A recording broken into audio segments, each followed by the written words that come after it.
Hello tutors. Let's know about some basic points to create your tutorial videos more engaging. The very first point is prepare a script of the lecture. You can have a lesson plan so that you can teach with the flow as per the agenda. After that, you need to create a hook. A hook is a kind of question which a teacher asks to learn from the student in the class before starting the lecture.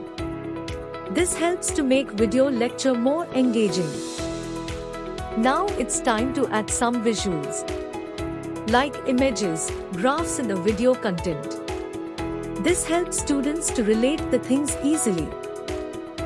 To engage the learners, you need to be energetic during the whole lecture.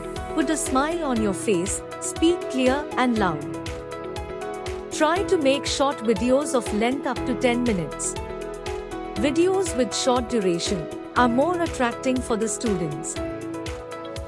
If you want to create engaging and interactive videos for learners, so keep in mind the above mentioned tips. This will increase course enrollments.